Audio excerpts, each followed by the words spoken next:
Bismillahirrahmanirrahim. Assalamualaikum warahmatullahi wabarakatuh. Ketemu lagi dengan saya. Di kesempatan kali ini kita akan membahas mengenai struktur atap. Ya, struktur atap ini adalah kelanjutan dari materi sebelumnya. Kita sudah membahas mengenai lantai, tangga, dan sekarang kita masuk ke struktur atas, yaitu bagiannya adalah bagian struktur atap.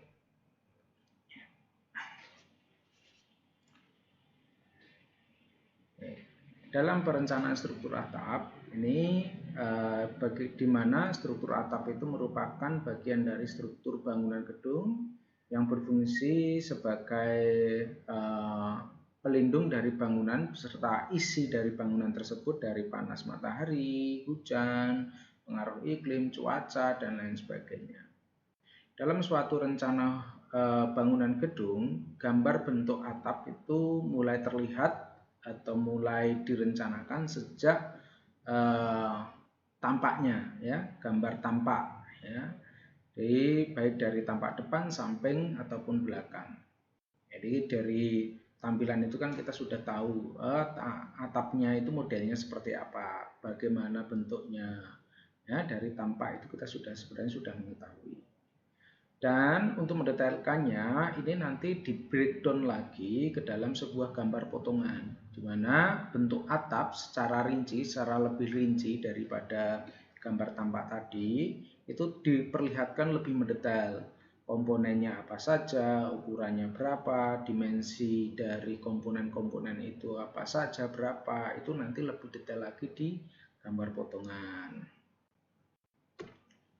Di dalam penggambarannya, rencana struktur atap ini digambarkan dalam bentuk denah atau penempatan komponen-komponen rangka atap dan diikuti dengan gambar potongan dari bagian-bagian struktur atap bangunan yang dirancang. Jadi digambar dulu di dalam denah, setelah itu nanti kita detailkan di dalam potongan-potongannya, ya. Nah, terus nanti ada potongan, dari potongan itu nanti didetailkan persambungan, ya, perjoin lagi itu nanti didetailkan join antara balok horizontal dengan vertikal, balok diagonal dengan horizontal, balok diagonal dengan vertikal, bagaimana join antara under dengan balok diagonal dan balok notnya itu nanti akan lebih dirincikan lagi. Potongan ini dibuat pada bentuk kuda-kuda, jadi pendetailannya nanti ada di kuda-kuda. Serta komponen struktur atap yang lainnya, misalnya konsol, terus komponen-komponen tambahan yang ada di dalam atap, ya, ini juga diinputkan di dalam gambar potongan dari kuda-kudanya. Berbagai jenis atap ini dapat diidentifikasikan dari bentuknya. Prinsip atap yang dirancang pada daerah tropis, lembab, ini biasanya atapnya berupa banyak yang menggunakan atap bentuknya miring. Mempunyai overstack yang melindungi dari tampias hujan dan sinar matahari langsung ke dalam bangunan. Overstack itu kita sebut juga dengan tritisan, ya. Jadi kalau di daerah tropis kebanyakan atapnya itu berupa atap yang bentuknya miring. Ada beberapa contoh atap, ya, yang dipakai di tropis itu.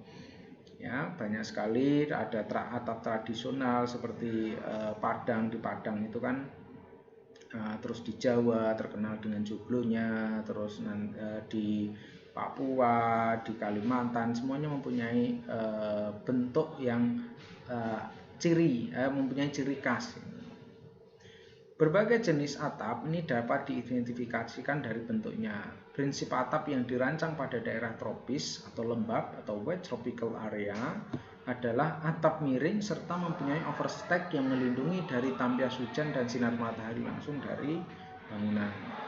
Bentuk atap yang ada ini kita bahas di Pulau Jawa, ya. Kita bahas di Pulau Jawa itu ada panggang P, di mana kemiringan atapnya itu hanya ada satu arah saja. Terus ada atap pelana atau atap kampung itu yang kemiringannya dua arah. Terus ada atap limasan, atap cacu, atap trajumas, atap joglo, itu yang mempunyai kemiringan 4 arah. Ya. Ini adalah gambar contoh untuk atap panggang P. Jadi kemiringannya hanya di satu sisi saja. Ini ya. Terus atap pelana kemiringannya di dua sisi. Ya, biasanya diambil di posisi yang miring ini adalah yang terpendek.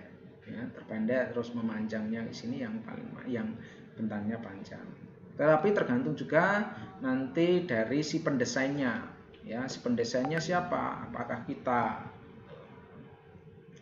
Terus ini adalah atap limasan, dia mempunyai 4 sisi kemiringan 1, 2, 3, 4. Gitu ya.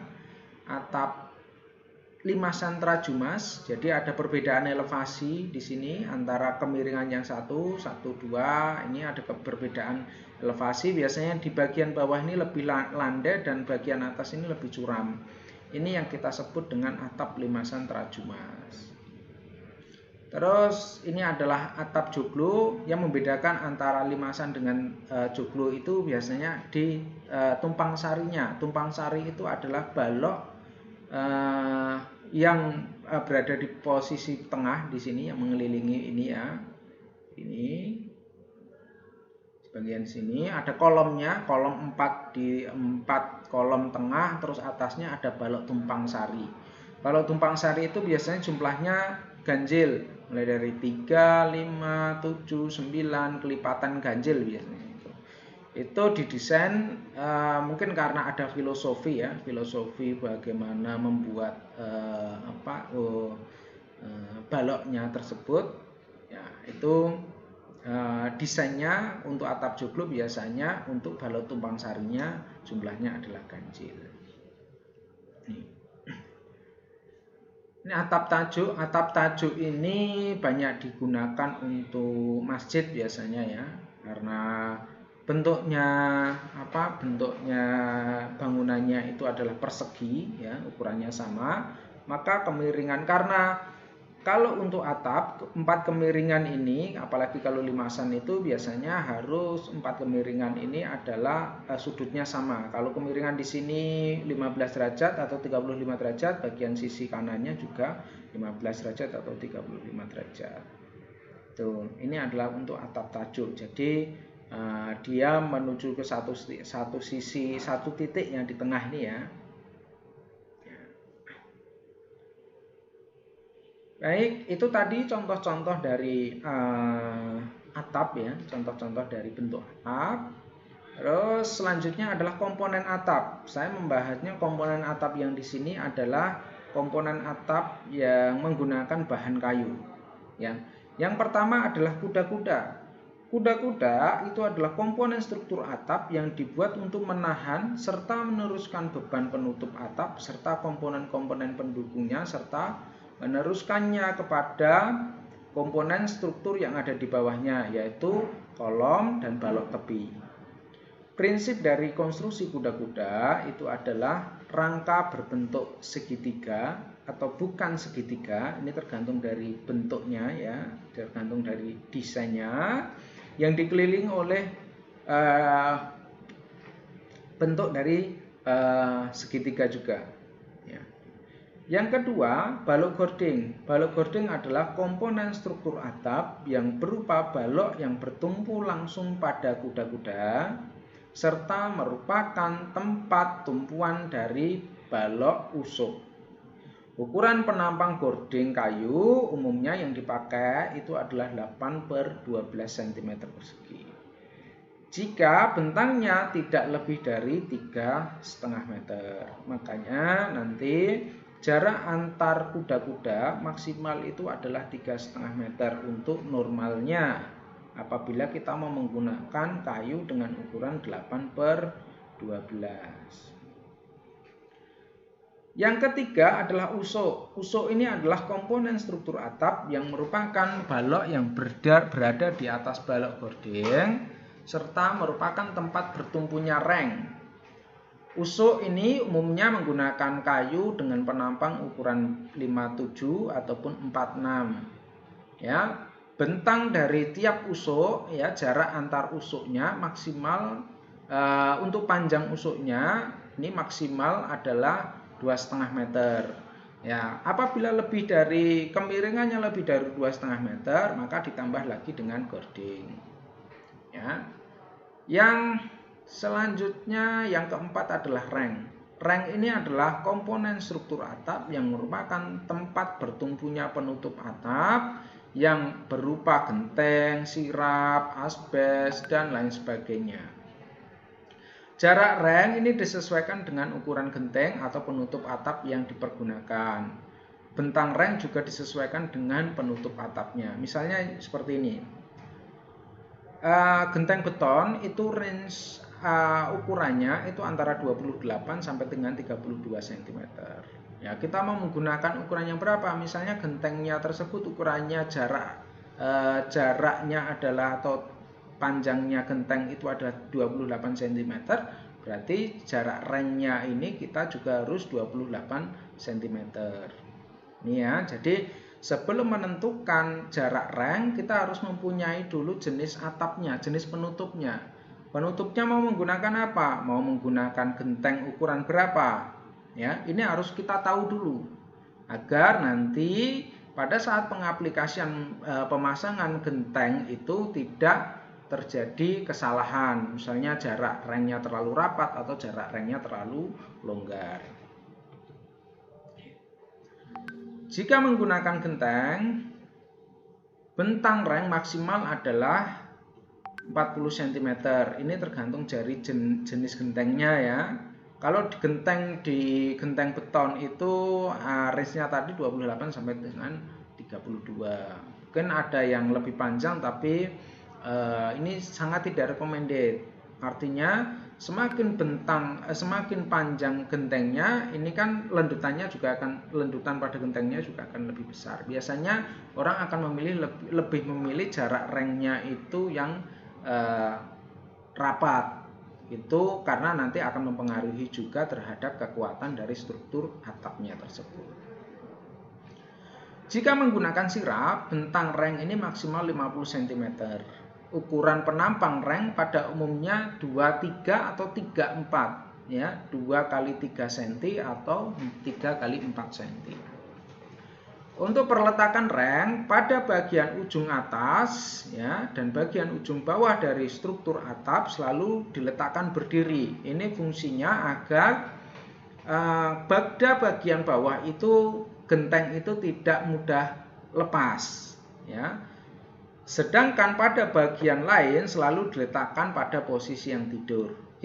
Hal ini merupakan upaya untuk mendapatkan bidang atap yang tidak melengkung. Ya. Nah, ini adalah beberapa bentuk dari kuda-kuda. Ya, pemilihan bentuk ini dipengaruhi oleh bentang dari kuda-kudanya, ya, panjang bawahnya ini. Ya, ini misalnya kalau bentangnya hanya 3-4 meter, oke, bisa menggunakan tipe 1 ini. Ini kalau misalnya 3-4 sampai dengan 6 meter, oke, menggunakan tipe yang kedua. Ini adalah 6 sampai dengan 9 meter menggunakan tipe yang ketiga. Terus 9 sampai dengan 12 meter menggunakan tipe yang keempat ini. Ya, jadi penggunaan tipe kuda-kuda ini disesuaikan dengan panjang dari bentang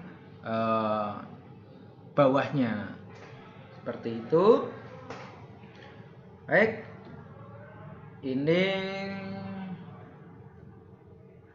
dalam penggambaran rencana struktur atap, ya, yang jelas komponen-komponen yang ada pada atap itu harus diberi keterangan secara lengkap, ya, diberi notasi secara lengkap yang sifatnya nanti adalah itu sebagai alat komunikasi kita apabila kita sebagai perencana terus gambar itu kita sampaikan kepada pelaksana.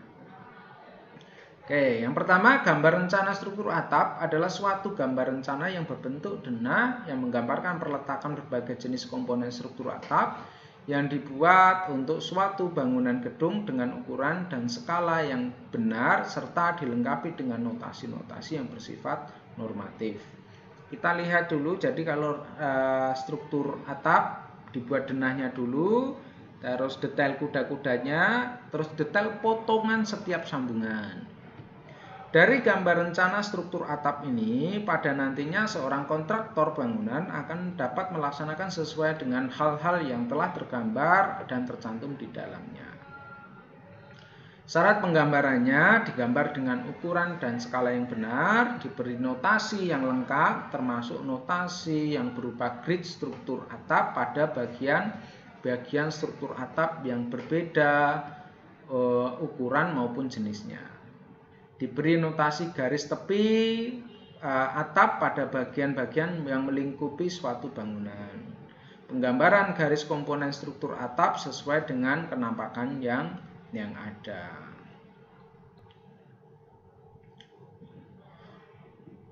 Diberi keterangan pada komponen yang membentuk rangka tersebut, ya, namanya dengan beberapa nama atau ukuran bentangnya, antara lain misalnya kuda-kuda menggunakan kayu ukuran berapa, misalnya kuda-kuda 8x12, balok gording ukuran 8x12, jurai 8x12, usuk 5/7, dan reng menggunakan ukuran 2/3 atau 3/4, dan seterusnya. Masih ada komponen lain yang ada di dalam struktur atap tersebut.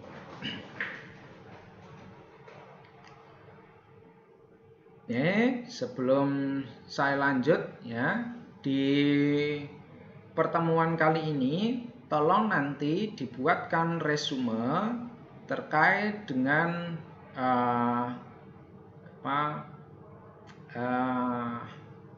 jenis-jenis atap apa saja yang berdasarkan bahannya, ya. Jenis atap berdasarkan bahannya, misalnya atap menggunakan bahan A, B, C. Kalau yang sedang kita bahas ini menggunakan kayu.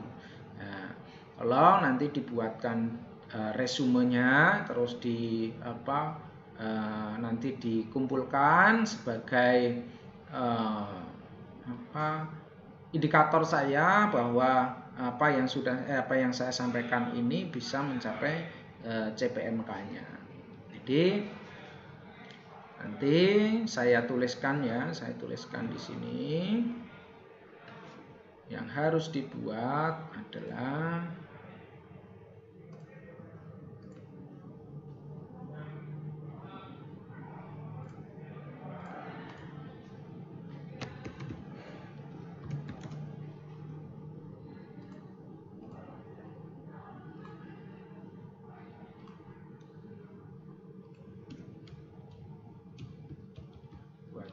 ringkasan mengenai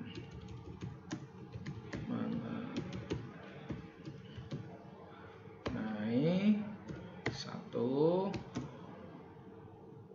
bahan yang dapat digunakan sebagai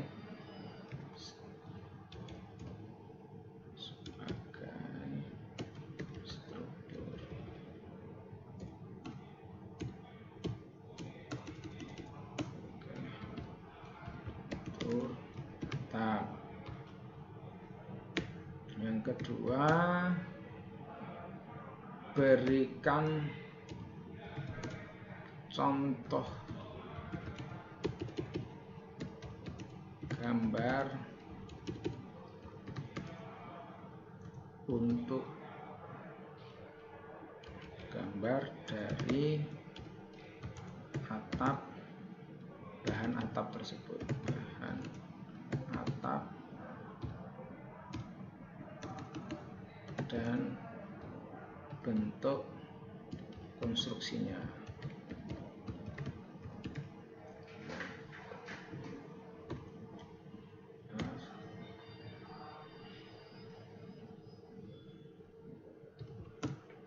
minimal 3 contoh bahan. Oke.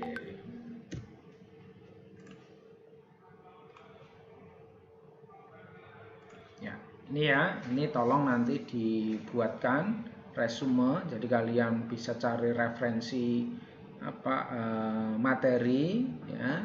Bahan apa saja sih yang bisa digunakan untuk struktur atap. Ya, kalau misalnya kalian sudah mendapatkan misalnya baja ringan, baja ringan 1, terus apa lagi, bahan A, bahan B, bahan C, itulah. Dari bahan yang kalian pilih itu, terus berikan contoh penggunaannya, contoh gambarnya, beserta bentuk dari konstruksi atap yang menggunakan bahan yang kalian pilih. Minimal adalah 3 contoh bahan. Oke ya. Jadi tolong ini dikerjakan, nanti dikumpulkan resumenya paling lambat di pertemuan selanjutnya itu. Jadi sebagai bahan evaluasi. Jadi tidak hanya informasi yang didapat itu dari saya saja. Jadi kalian teman-teman juga bisa menggali lebih dari informasi yang saya sampaikan. Ini ya. Oke, saya lanjutkan ke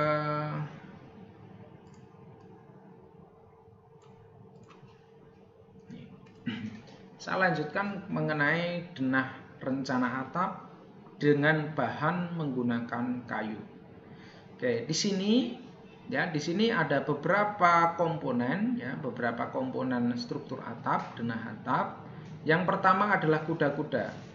Kuda-kuda itu, ya, saya centang, kuda-kuda itu ada di posisi ini 1, 2, 3, 4, 5, 6, 7, 8, ya. Ini adalah kuda-kuda, ya. Yang saya coreti ini adalah kuda-kuda.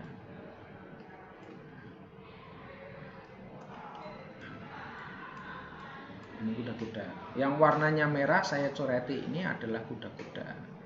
Nah, tolong nanti diidentifikasi bagian di sini mana yang merupakan kuda-kuda, yang sisi kanan ini ya. Ini kalian identifikasi mana sih yang merupakan kuda-kuda. Terus yang kedua itu adalah jurai. Jurai itu dibagi menjadi 2. Ada jurai luar dan ada jurai dalam. Oke.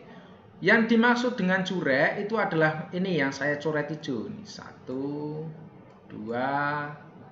3, 4, 5, 6. Ini adalah jurai. Jurai yang saya coret hijau ini kita sebut dengan jurai luar. Di dalam menggambar denah, membuat jurai luar, kalian ini ada ketentuannya bahwa posisi yang sudut ini antara garis horizontal dengan diagonal jurainya ini apabila kita buat denahnya itu harus membentuk sudut 45 derajat. Ini yang ini harus 45 derajat. 45 derajat. Ya, 45 derajat.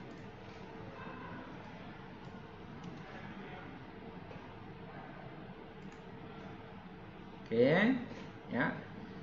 Ini tadi sudah jurai luar sudah ya. Sekarang yang jurai dalam itu yang saya beri notasi biru ya. Saya beri notasi biru. Itu posisinya pasti selalu di bawah talang. Apabila ada jurai dalam pasti ada talangnya. Ini adalah jurai dalam. Yang saya coret biru ini adalah jurai dalam. Ya, ini jurai dalam. Ini jurai dalam. Garis putus-putus ini menandakan ini adalah sebuah talang. Ya. Setelah itu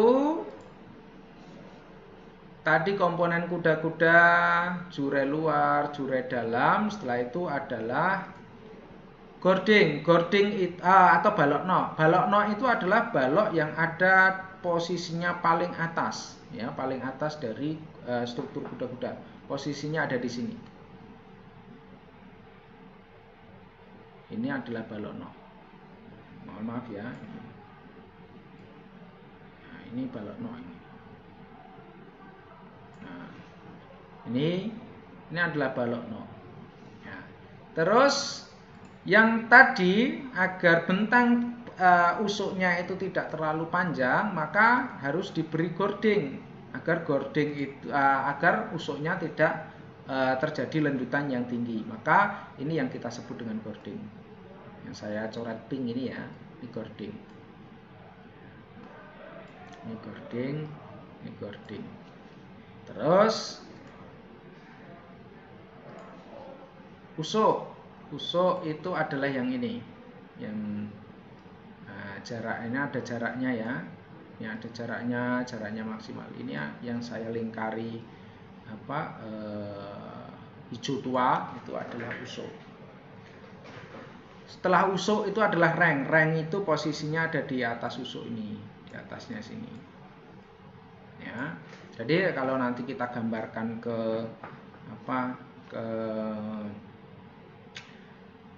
detailnya atau potongannya akan terlihat mana sih yang usuk, mana yang reng, terus kuda-kuda, gording, seperti itu. Ya. Ini yang apabila kita menggambar sebuah denah rencana atap, jadi komponennya itu harus lengkap, ya, harus kita beri keterangan yang lengkap, mulai dari kuda-kuda, balokno, terus usuk, jure dalam, jure luar, ya. Yang perlu diperhatikan tadi adalah apabila kita menggambarkan jure luar harus membentuk sudut 45 derajat dari ring balok diagonal maupun vertikalnya.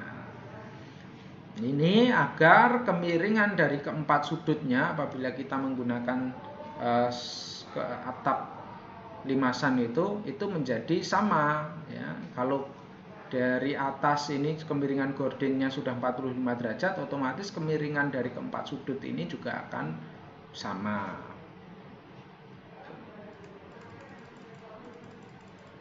Ya, saya hapus dulu.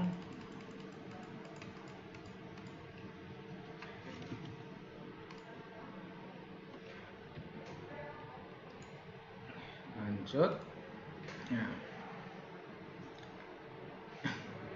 Ini kalau saya perbesar tadi ya, kalau saya perbesar pada bagian kuda-kuda, bagian denah atap, ini yang tadi saya maksud dengan kuda-kuda.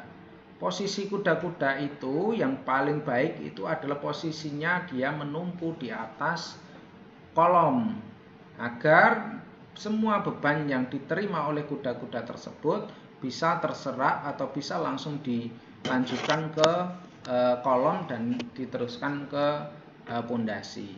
Apabila tidak memungkinkan, tidak masalah. Ya, asal nanti baloknya ini juga harus diperkuat seperti itu. Ya. Terus penentuan dari kuda-kuda ini, jarak antar kuda-kuda tadi tidak boleh lebih dari 3,5 meter. Ini agar jarak antar gording ini kan kayu itu apabila kita menggunakan bahan kayu kan terbatas panjangnya ya, maksimal 4 meter itu juga sudah susah untuk mencarinya. Maka jarak antar kuda-kuda ini harus tidak boleh lebih dari 3,5 meter. Ya. Terus di sini ini adalah jure luar. Ini jure luar, ini adalah usuk, ini adalah gording, balokno. Apabila ada ring balok, ring kayu di atas ring balok itu kita sebutnya dengan murplat. Terus apabila ada tambahan struktur kuda-kuda di luar atap, ya, di luar kuda-kuda di luar kolom ini kita sebut dengan konsul.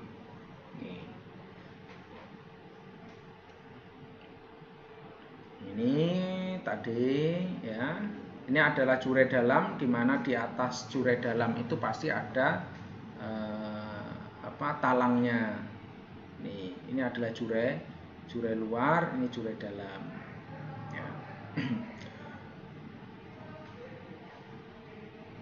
Nah, sekarang kita sudah masuk ke detail kuda-kuda. Yang saya maksud tadi, setelah kita membuat rencana atap, kita membuatkan satu detail potongan dari kuda-kudanya, ya, potongan dari kuda-kuda.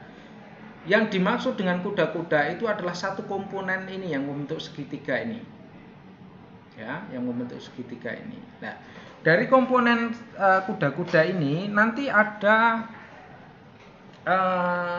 penamaannya sendiri, di mana posisi yang bawah ini adalah, ya, yang ini bawah ini kita sebut dengan balok horizontal. Komponen yang miring ini kita sebut dengan balok diagonal. Terus posisi ini, ya, yang melintang ini kita sebut dengan balok gapit. Ya, ini adalah balok gapit. Silangan pada kuda-kuda ini, ya, ini kita sebut dengan balok angin. Ya, kita sebut dengan balok angin. Nah, terus di setiap pertemuan ini kalian perhatikan, ini 1, 2, 3, 4, ya, 5 ya di sini. Nah, ini diberi lingkaran detail. Di sini ada 7 malah di sini. Ya. K1, K2, K3, K4, K5, K6. Nah, ini nanti yang didetailkan lagi agar suatu komponen struktur atap itu bisa dikerjakan sesuai dengan apa yang kita rencanakan. Maka sebagai seorang perencana kita harus mendetailkan ini lebih lengkap. Ya. Oke, ini adalah tadi komponen dari kuda-kuda. Terus, ya, ini ada tadi balok horizontal, balok diagonal, balok gapit, balok angin. Terus ini posisi ini yang di atas ini kita sebut dengan nok. Posisi ini kita sebut dengan gording. Ini juga gording. Posisi yang di atas ring balok atau mendekati ring balok kita sebut dengan murplat. K3 ini K1 ini, mohon maaf, K1 ini adalah satu kesatuan dari konstruksi konsul. Ya. Kuda-kuda itu hanya sebatas ini.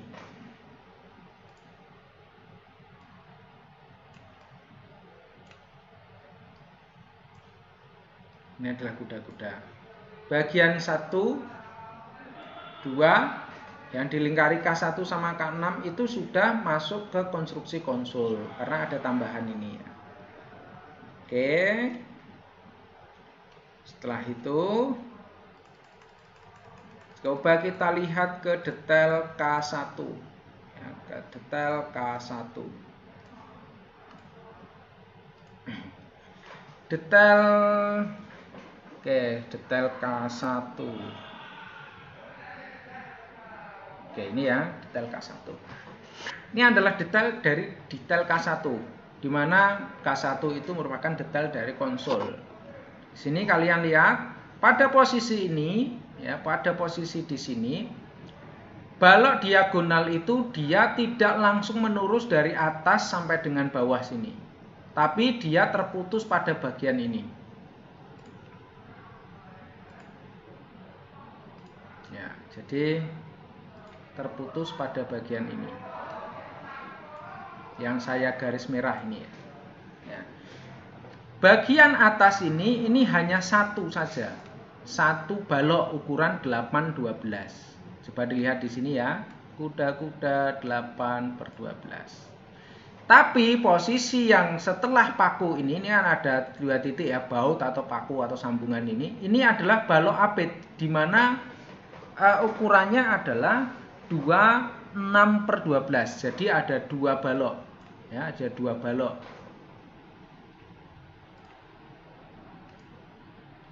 Ada 2 balok seperti ini.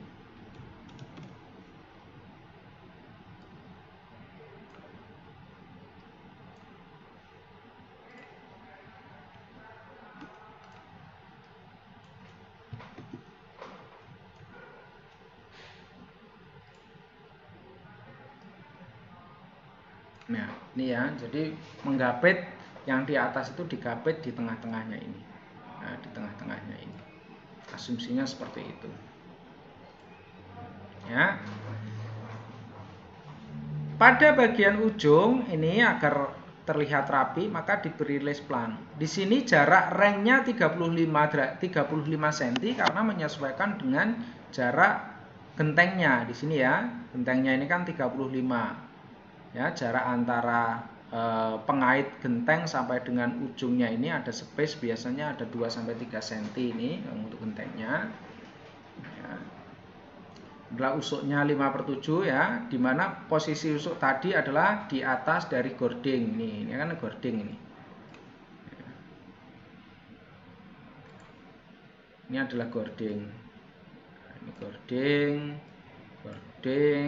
Nah, ini kita mohon maaf, ini murplat ya, yang ini.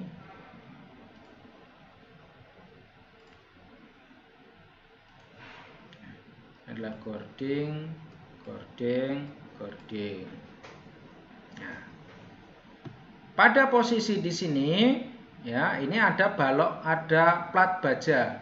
Ya, plat baja ini fungsinya agar apabila ada tekanan dari P dari arah diagonal ini kayu yang ada di sini dia tidak keluar ke sini, maka ya, tidak keluar ke sini. Maka ini harus diberi plat baja dengan ukuran itu adalah 4 x 40 mili. Jadi tebalnya 4 mili, lebarnya 40 mili atau 4 cm. Dengan baut ya, ini baut ukurannya diameternya adalah 10 mili. Itu untuk detail K1. Ya, detail K1 dengan kuda-kuda dengan bahan kayu.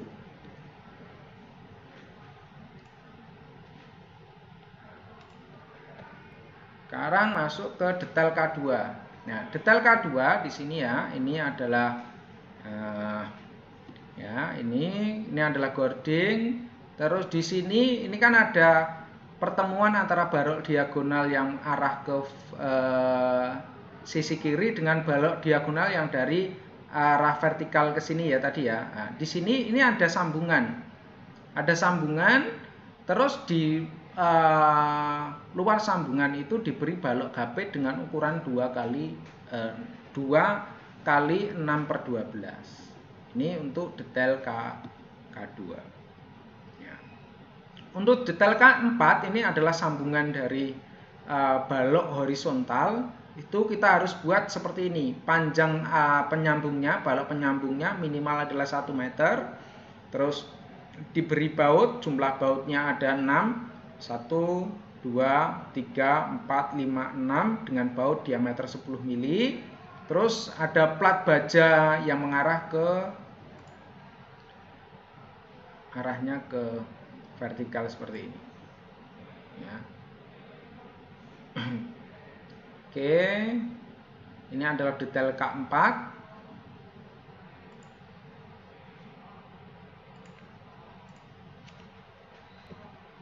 Terus detail K3. K3 ya, K3 ini adalah pertemuan antara batang vertikal dengan batang diagonal. Di atas batang vertikal ini ya, yang ini itu kita sebut dengan balok nok. Ya, balok nok, terus atasnya ini adalah reuter. Reuter ini fungsinya agar bumbungan atau kerpus atau wuwungan ini tidak bergeser atau turun ke bawah. Biasanya kan ada spasi di sini 5 cm ya, 5 cm untuk spasi A2-nya. Maka diberi diberi reuter agar bumbungan di atas ini tidak turun. Ini harus diberi plat baja juga, plat baja ukuran 4x40 dengan baut diameter 10 mili. Ini terus ini adalah posisi pertemuan antara balok horizontal dengan balok vertikal. Ini harus ada plat U ya, plat baja U, ukurannya 4 x 40 mili, bautnya 10 mili. Ini untuk keterangan pada detail kalimat.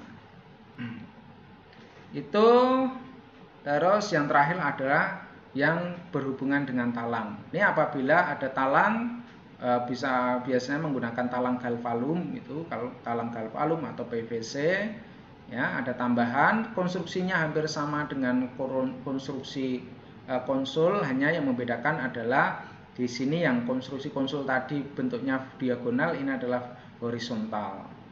Ya.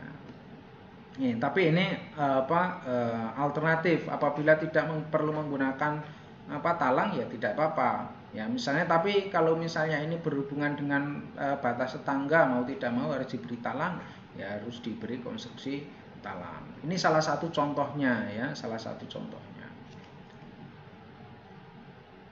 Ini apabila tanpa talang ya hanya sederhana seperti ini ya. Ini tanpa talang dan tanpa konsul ya.